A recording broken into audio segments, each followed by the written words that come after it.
a tremendous conduit to provide the homeowner with education on watering and mowing practices. We take care of literally hundreds of thousands of lawns, fertilizing them. There's an opportunity here perhaps to get a message out to these homeowners using commercial applicators as the conduit. And certainly there's all kinds of potential to train commercial applicators on spot applications and IPM. One thing that I do want to point out that is a concern to me is that in this commercial applicator industry, there is what I perceive, and I'm certain is a lack of commercial applicator training regarding fertilizer issues, at least in my neck of the woods. You know, commercial applicators need to, 5 minutes, okay. Commercial applicators, okay, need to, for the most part, take some training and pass a test before they can apply pesticides. They need to know basic safety information before they can apply pesticides.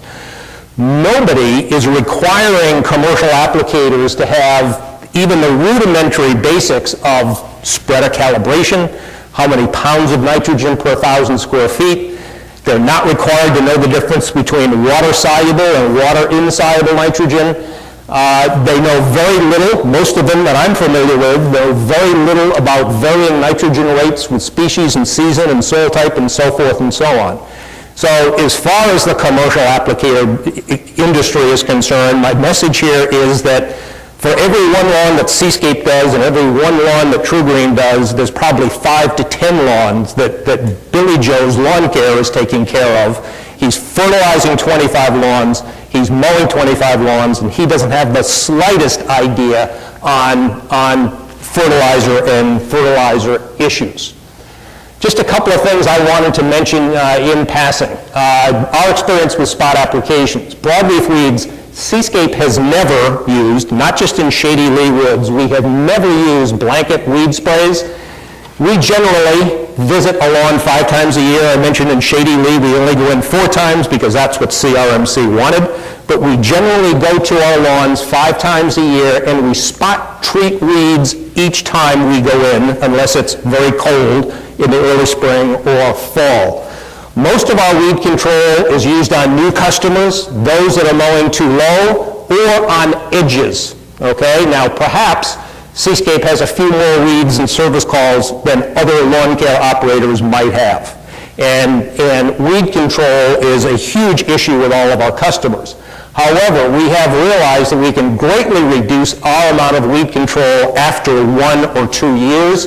And if I compare our inventory of weed control and what we purchase throughout the course of the year to the number of acres of turf that we treat in a year, throughout the year we're not putting down any weed control on any more than 20% of the lawns. And most of that, as I said, is going on new customers, people who insist on mowing too low, and right along the edges. Same message on surface insects. There's a lot more we could be doing in regards to making those solely based upon IPM and spot applications. Just a couple of other things real quickly from a lawn care applicator standpoint. Boy, if you can do anything to convince the landscape architects of the world to avoid those kinds of situations, okay, it's hard enough to get the fertilizer down and get it down in place, but I'm convinced that even if you do get it down in place, the potential for runoff after a fertilizer application on something like that is very great. Those of us in the lawn care business have no love affair with large lawns. Here's 2 lawns within a mile of my office in Rhode Island, both on a country road that were built within the last 2 years. The lawn on your left, they took out 99% of the trees. The house immediately next door to it, they left the woods in front of the house. They do have themselves, you can't see it through the trees here, but they do have themselves a 5 or 6 or 8,000 square foot lawn, which is all they need. Nobody, as far as I'm concerned, needs the 30,000 square foot lawn that this guy needs here. And believe it or not, those of us in the lawn care industry would rather be treating 7s and 8s as opposed to 25s and 30s all day long. I'll also mention just in closing that part of the message that I think that needs to be discussed here is this whole business of natural versus organic fertilizers. organic-based versus natural-based fertilizers. There's a tremendous amount of confusion within the commercial lawn care applicator industry about what is natural, what is organic, and I'm sorry to say that there are a lot of people in this business who are using these terms inappropriately to their advantage. For example, if you look up the term organic in Webster's dictionary, it means it contains carbon. Thus, we have things such as 2,4-D and urea, synthetic urea, being called organic by members of my industry, and it just isn't right, but it's very, very easy for them to fool and hoodwink the homeowner population. Okay, thank you. Thank you.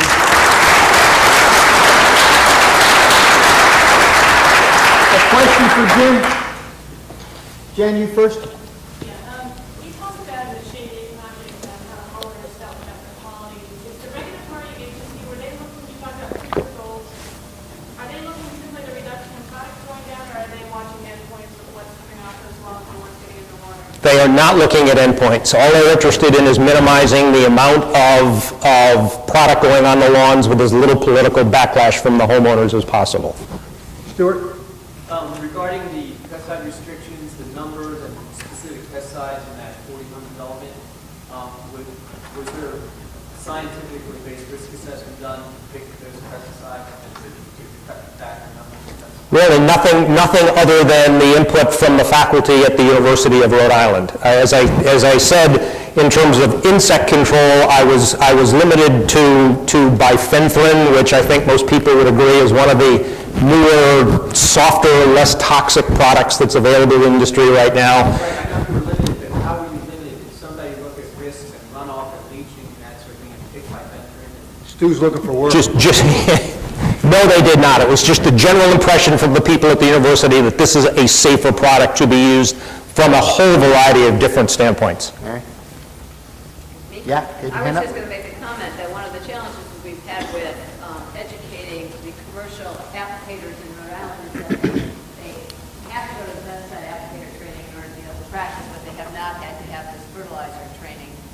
And CRMC has been willing to step out and say we will only allow people to go through a certification run by the university to practice in a certain area. And we anticipate that that will spread statewide, which will allow us to regulate, not regulate, but educate practitioners throughout the state. Yeah, this was a very fascinating morning from an industry perspective. And one of the things I challenge the afternoon academic research types is to have the same kind of practicality that I think we had this morning about actually what's happening out in the field. We tend to get locked up in our university worlds and sometimes don't always think about the practical implications. We tried to make sure we had some of that when we put the things together. I thought this morning was really good at kind of giving us a lot of those numbers and perspectives. I have a million questions, and then the biggest one for me is not just for Jim, but for everybody so far is, ultimately when it gets down to the consumer, whether they're buying your service or a ChemLawn service or even going into Lowe's, what we deal with is organic is good no matter what. It's completely risk-free. And every time that you use pesticide or anytime there's a lawn, there's a major health concern. And so there's, and while it looks like it still is a fairly minor part of the things we deal with, as far as the consumer base and the amount of area that gets treated based on what Kirk said, it's still something that we're confronted with a lot. And we don't know if it's just a trend or if it's actually something that's going to be interesting. So it's lunchtime. We broke into a little bit, so we'll try to take it a little bit off the other side. We can't. We can't. We're starting out at 12:15. 12:15.